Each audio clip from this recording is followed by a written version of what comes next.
요즘 민생회복지원금 때문에 관련 소식과 뉴스가 계속해서 올라오고 있습니다. 신청은 어떻게 하는지, 신청하면 얼마를 받을 수 있는지, 지원금을 받으면 어디서 사용할 수 있는지 많이들 궁금해 하십니다. 그리고 일각에서는 지원금을 안 받겠다고 주장하는 지역위원회 관련 뉴스도 끊임없이 나오고 있습니다.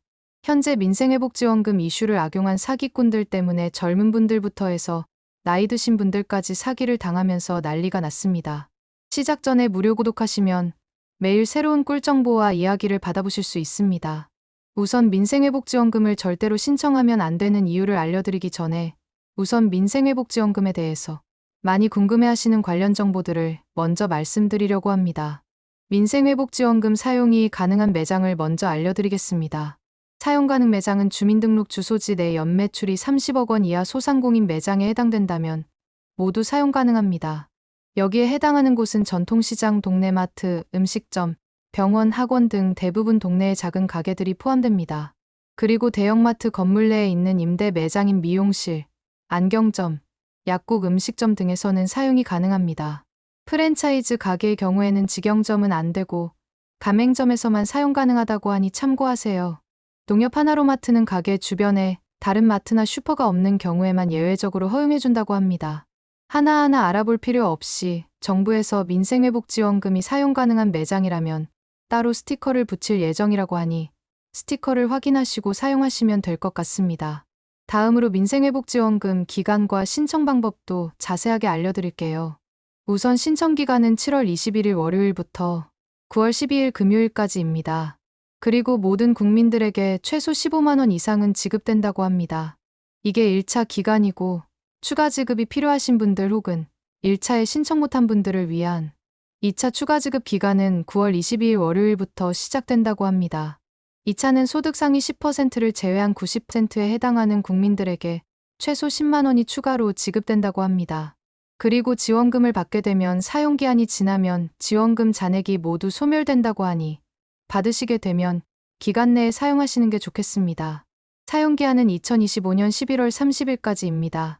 신청 방법으로는 온라인 신청, 오프라인 신청이 있는데요. 온라인 신청은 지역사랑 상품권 어플이나 신용카드, 체크카드, 카드사 홈페이지나 어플 혹은 콜센터, ARS를 통해서 신청 가능하다고 합니다. 다음 오프라인 신청에서 지역사랑 상품권 선불카드는 살고 계신 주소지 관할 읍면 주민센터에서 신청하실 수 있습니다. 신용카드, 체크카드, 포인트는 사용하시는 카드사의 제휴은행 영업장에 방문하셔서 신청하실 수 있습니다. 그리고 고령자나 장애인 등 거동이 불편하신 분들을 위한 서비스도 있는데요. 주민센터에 전화하셔서 신청하시면 직접 방문해서 도움을 준다고 합니다. 그리고 신청하실 때 지급 방식을 선택하실 수 있는데요. 신용카드, 체크카드의 포인트 충전으로 받을 수도 있고 지역사랑 상품권 중에서 받으실 방법을 선택하시면 됩니다. 그리고 꼭 알고 계셔야 할 게 신청 첫 주인 7월 21일부터 25일까지는 출생연도 끝자리에 따라서 요일제가 적용되니 잘 확인하시고 방문하세요.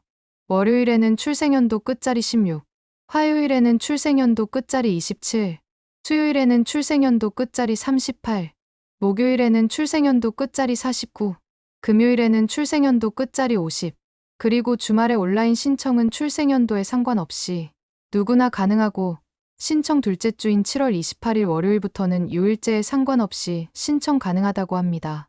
어려우시거나 궁금하신 점이 있다면 자녀나 가까운 주민센터에 문의 한번 해보시는 것도 좋습니다. 그리고 아직 신청 기간도 아닌데 민생회복지원금 신청이나 안내 사이트라며 위장 사이트를 만들어서 사람들의 개인정보를 빼가는 사례가 빈번하게 일어나고 있습니다. 이것에 대해서 잘 모르시는 분들, 특히 어르신분들이 이 위장 사이트에 접속해서 유료 서비스를 자신도 모르게 가입하게 되는 경우가 많다고 합니다. 단순히 스마트폰으로이나 인터넷으로 지원금을 검색해서 이상한 블로그 같은 곳에 들어가서 신청하기 버튼이 있어서 그걸 누르면 휴대폰 가족보호 서비스나 여가생활 안심보호 서비스 같은 이름을 달고는 휴대폰 번호를 적고 인증번호를 유도하여 마치 지원금 신청을 위한 본인 확인인 것처럼 꾸미고 있습니다. 모르는 사이트에 개인정보를 함부로 입력하면 자신도 모르는 사이에 원치 않는 유료 서비스에 가입될 수 있으니 반드시 주의하셔야 합니다. 그리고 특히 정보를 사칭하여 이상한 사이트 주소와 함께 민생회복지원금 신청하기 관련 문자 메시지가 오는 경우는 반드시 조심하셔야 합니다. 혹시나 모르고 접속하셨다고 하더라도 개인정보는 절대로 입력하지 마세요. 민생회복지원금은 반드시 정부의 공식 채널을 통해서만 신청이 가능하니 꼭 확인하셔야 합니다. 다음으로 7월에 지급 예정인 민생회복지원금, 일명 소비쿠폰을 둘러싸고 정치적 논란이 확산되고 있습니다. SNS에서는 수령 거부 운동이라는 말도 나오고 있는데요.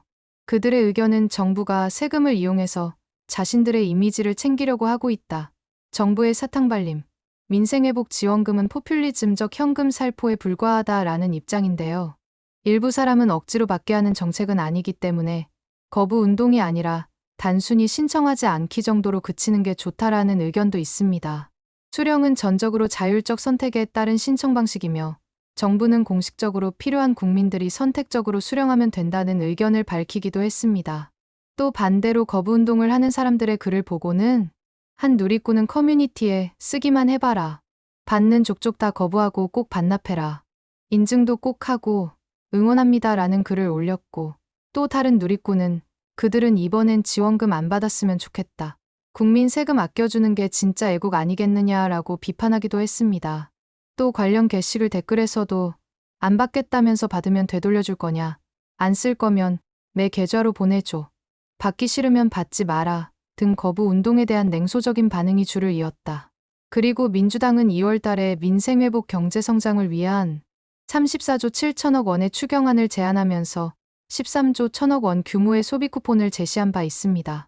이 추경안은 5,122만 명에게 1인당 25만 원의 지역화폐를 지급하는 12조 8천억 원과 기초생활수급자, 차상위계층, 한부모 가족 등 361만 명의 1인당 추가 10만 원을 지급하는 4천억 원을 합친 액수였습니다. 그리고 오늘 다룬 민생회복 소비쿠폰 사기에 대해서도 정부 측 당부의 글도 있었는데요.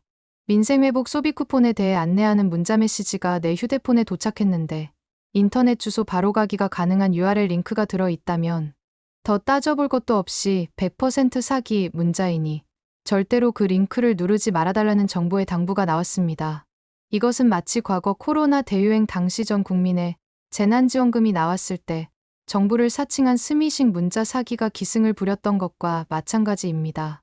그리고 민생쿠폰 관련해서 링크가 포함된 스미싱 의심 문자를 받았거나 혹 내가 이미 그 링크를 클릭해 피해를 입었을 것으로 의심되는 경우 24시간 무료 운영되는 한국인터넷진흥원 상담센터 118번으로 전화해 신고할 수 있습니다. 지금까지 요즘 난리난 민생회복지원금에 대해서 알아보았고 관련해서 사기 주의 정보도 알려드렸습니다.